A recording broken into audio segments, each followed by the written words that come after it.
Hello friends, welcome back to my channel Kandala. ఈరోజు నేను super food అయిన ఫ్లాక్స్ సీడ్స్తో కారపొడి చేయబోతున్నానండి. సూపర్గా ఉంటుంది అండ్ సూపర్ హెల్తీ. దీన్ని మీరు అన్నము, ఇడ్లీ, దోశ దేంతోనైనా తినొచ్చు. ఇంకెందుకు ఆలస్యం, ఎలా చేయాలో చూసేద్దాం.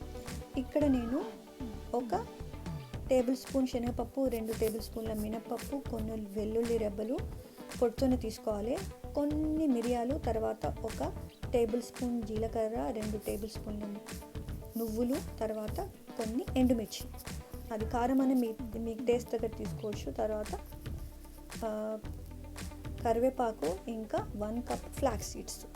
ఇక్కడ నేను ధనియాలు చెప్పడం మర్చిపోయాను, బట్ ఒక టేబుల్ స్పూన్ ధనియాలు కూడా తీసుకోండి మీరు. తర్వాత ఇక్కడ నేను ఒక ప్యాన్ తీసుకొని జస్ట్ 1 డ్రాప్ ఆయిల్ వేసానండి. తర్వాత అది వేడయ్యాక ఫ్లాక్స్ సీడ్స్ ఉన్నాయి కదా, అవి వేసి వేయించుకోవాలి. అవి కొంచెం చిటపటలాడాలండి, దానికి ఉన్న పచ్చదనం అనేది పోవాలి. సో మీకు అర్థమవుతుంది, మీరు వేయిస్తుంటే అవి చిటపట అంటాయి. ఆ చిటపట అన్న తర్వాత మీరు దాన్ని తీసేసుకొని ప్లేట్లో పెట్టుకోవాలి. సో ఫ్లాక్స్ సీడ్స్ ఫ్రై అయిపోయాయి కదా అండి, ఇప్పుడు నేను దీన్ని ప్లేట్లోకి వేసేసుకుంటున్నాను. తర్వాత మళ్ళీ ప్యాన్ పెట్టేసుకొని ఫ్యూ డ్రాప్స్ ఆయిల్ వేసుకోవాలండి. ఆయిల్ వేసుకున్న తర్వాత మిరియాలు, తర్వాత శనగపప్పు ఉంటుంది కదా, శనగపప్పు ముందు వేసుకోవాలి, ఎందుకంటే అది ఫ్రై అవ్వడానికి టైం పడుతుంది కాబట్టి వేసేసుకొని ఒక్కసారి ఫ్రై అవ్వాలి. అది కొద్దిగా వేగాలి అండి.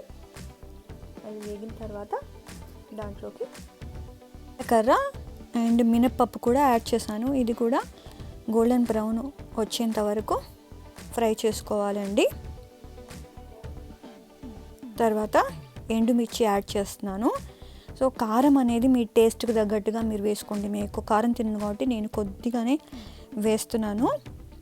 సో ఇవి కూడా కొద్దిగా ఫ్రై అయ్యేంత వరకు ఫ్రై చేయాలి. తర్వాత ఇక్కడ నేను ఎండు కరివేపాకు వాడుతున్నాను. మీ దగ్గర ఫ్రెష్ ఉంటే ఫ్రెష్ వేసుకోవచ్చు. తర్వాత ఒక టేబుల్ స్పూన్ ధనియాలు వేయాలండి. ఇక్కడ క్లిప్ మిస్ అయిపోయింది, మీరు మాత్రం ఖచ్చితంగా వేయండి, మర్చిపోకండి. తర్వాత నువ్వులు యాడ్ చేస్తున్నాను. నువ్వులు చివరిలో యాడ్ చేసుకోవాలి, ఎందుకంటే నువ్వులు చాలా త్వరగా ఫ్రై అవుతాయి. ఎక్కువ ఫ్రై అయినా కూడా చేదు వస్తుంది. సో చివరిలో జాగ్రత్తగా చూసుకొని యాడ్ చేసుకోండి. సో ఇంకా అన్నీ ఫ్రై అయిపోయాయి కదా, నేను మళ్ళీ దీన్ని మన ఫ్లాక్స్ సీడ్ ప్లేట్ ఉంది కదా, దాంట్లోకి షిఫ్ట్ చేసేస్తున్నాను. ఇది చల్లగా అవ్వాలండి.